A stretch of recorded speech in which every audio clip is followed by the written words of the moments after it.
Hello everyone, आपका फिर से स्वागत है इलेक्ट्रोमोटिव के इस चैनल में। और आज हम बात करेंगे रियल टाइम क्लॉक की।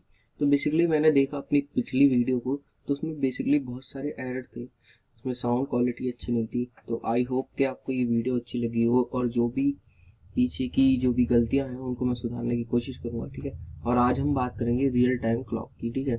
सो RTC, so this is called as RTC, ठीक है। तो इस वीडियो में हम MSP 430 की जो रजिस्टर है उसको भी देखेंगे, और किस तरीके से उसमें क्या क्या पॉइंट्स हैं बेसिकली उनको भी जानेंगे। तो सबसे पहले हम हेडिंग लिखते हैं RTC, that is real time clock, real time clock. Okay, so real time clock को स्टार्ट करते हैं। ओके, सो इसके कुछ बेसिकली टर्मिनोलॉजीज हैं जिनको हम पढ़ते हैं, तो उनको मैं लिखता हूँ, उसके बाद समझते हैं, ठीक है। तो the RTC a module provide a real time clock. Real time clock बोलने और समझने से ये मतलब निकलता है कि रियल टाइम क्लॉक जैसे कि आपकी नॉर्मल क्लॉक होती है, ठीक है, जो टाइम को बताती है हमें, तो बेसिकली वही ये वर्क करती है, ठीक है। कभी आपने सोचा है कि आपका जो लैपटॉप है वो ऑफ होता है, ठीक है। जब आप उसको ऑफ करते हैं तो टाइमिंग भी दिखाता है लैपटॉप, जनरल सी बात है। तो जब आप उसको ऑफ करते हैं और ऑन करते हैं तो तब भी वो आपको टाइमिंग जो करेक्टली दिखाता है। How it's possible? तो ये पॉसिबल होता है रियल टाइम क्लॉक के बेसिस पे, ठीक है। एंड एंड कैलेंडर फंक्शन, इसमें कैलेंडर फंक्शन भी इंक्लूडेड होता है, जैसे कि आपको टाइमिंग, डेट्स, देखिए बेसिकली डेट्स के लिए होता है ये फंक्शन, और ये वाला टाइम के लिए, ठीक है। और ये दोनों चीजें जो होती हैं वो रियल टाइम क्लॉक में होती है। Okay, that can that can also be configured as a general purpose counter, as a general purpose counter। Okay, तो आप लोगों ने अगर मेरी टाइमर एंड काउंटर्स वाली वीडियो नहीं देखी तो प्लीज आप उसको देखिए, और आपको समझ में आएगा काउंटर्स और टाइमर्स में क्या डिफरेंस होता है, ठीक है। तो काउंटर्स क्या करता है, उन पल्सेस को ये काउंट करता है जो उसके अप्रॉक्स पास आउट होंगी, ठीक है। सपोज ये पल्स पास आउट होगी, तो इस पल्स को सिंपली काउंट करेगा by the using of the counter. Okay, तो ये हमारा आरटीसी होता है, ठीक है। क्या होता है इसमें? रियल टाइम क्लॉक होता है, कैलेंडर फंक्शन होता है, जनरल पर्पस काउंटर होता है, ठीक है। जो जनरल पर्पस काउंटर के साथ इसको क्या करते हैं, कॉन्फ़िगरेट करते हैं। ओके, सो अब हम कुछ और पॉइंट्स जानते हैं, जैसे कि it has a 32 bit counter, it has a 32 bit counter.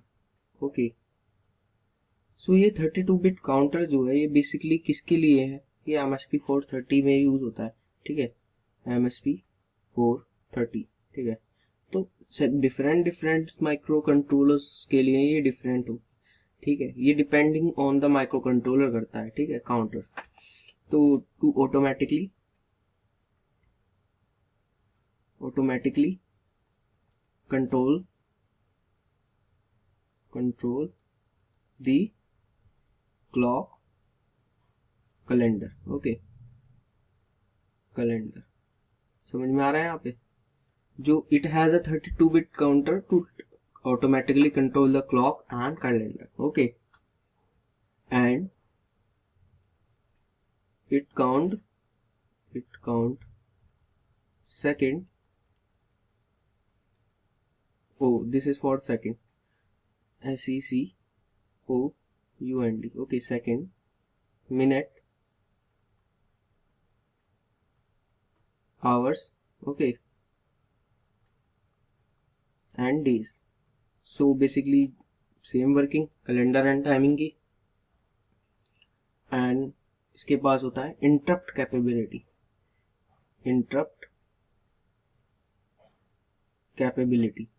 Interrupt capability बोले तो अगर नहीं पता तो आप मेरी पिछले वीडियो में जाइए और इसमें मैं थोड़ा कम बताऊंगा। तो इंटरप्ट कैपेबिलिटी क्या होता है, सपोज आपका कोई कंप्यूटर या माइक्रो कंट्रोलर जो भी है वर्क को करता ही रहता है, ठीक है।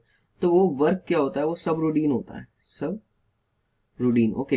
एंड आपका जो इंटरप्ट कैपेबिलिटी जो इंटरप्ट प्रोवाइड करता है वो क्या कहता है, वो ये कहता है कि आपका जो सब रूटीन है वो चेंज हो जाएगा, मीन्स ऑफ दैट कि आपके सब रूटीन थोड़ी देर के लिए रुक जाएगा, ओके। तो ये सब रूटीन रुकने को ही हम कहते हैं इंटरप्ट, ओके। सब रूटीन को रुकने को ही हम कहते हैं इंटरप्ट, ओके। समझ में आ रहा है। अब बात करते हैं कुछ और पॉइंट्स की, that is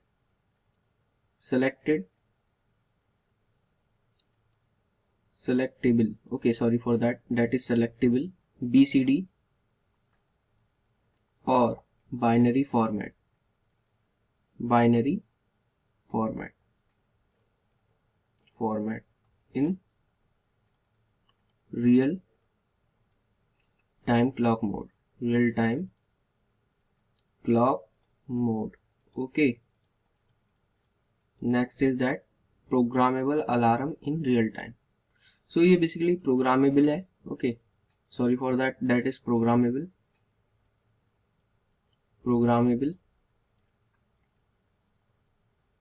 alarm in real time, ठीक है, रियल टाइम। बेसिकली बहुत ही ज़्यादा यूजफुल होता है माइक्रो कंट्रोलर्स में। सपोज कीजिए आपको डेली चेक करना है micro controller, basically programming language में अगर कोई फॉल्ट होता है तो क्या होता है, हम एक उसमें प्रोग्राम इंस्टॉल कर देते हैं कि जी माइक्रो कंट्रोलर साहब आप इसको 15 डेज के बाद रीचेक करना। तो 15 डेज जो काउंट होंगे वो RTC के थ्रू ही होते हैं, रियल टाइम क्लॉक के through, okay.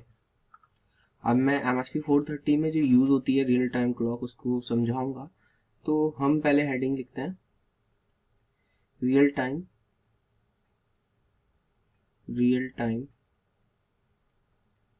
Clock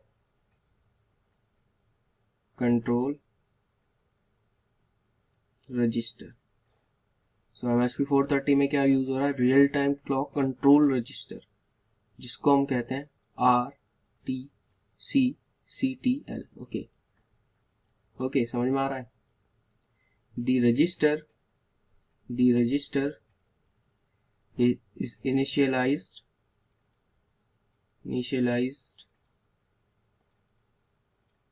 after power on reset, power on rest, okay. जब आपका पावर ऑन हो जाएगा कंप्यूटर का तब ये एक्टिवेट होता है, ठीक है। तो इसमें बेसिकली 8 बिट्स हैं, ठीक है। सो उन 8 बिट्स पे ये डिपेंडेबल होता है।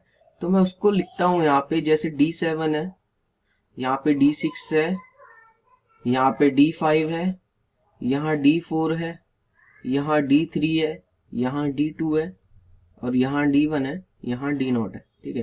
तो हमने बिट्स को असाइन करा है यहाँ पे, तो ये बिट्स असाइंड हो गए हैं, ठीक है।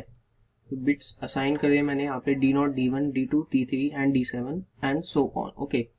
एंड इन पे हम लिखते हैं D0 पे होता है RTC FG, ओके। सो ये फ्लैग के लिए है RTC CIE, okay, this is for RTC 2 and 2 and 3 both for this, okay, that is RTC TE VX, okay, that is, and this is D4 and D5 both of them 2 bits because, okay, that is RTC mode EX, okay, and D6 for RTC hold, and D7 is RTC BID, RTC BID। तो अगर आपको ये video अगर like होती है 100 पर, ठीक है, तो मैं इसके real time clock control register RTC CTL इन MSP 430 के जो ये D7, D6, D5, D4, D3, D2, D1 and D0 को एक्सप्लेन करूंगा, ओके। आई होप कि आपको ये वीडियो अच्छी लगी हो तो please like, subscribe and subscribe for motivation also. And thanks for watching.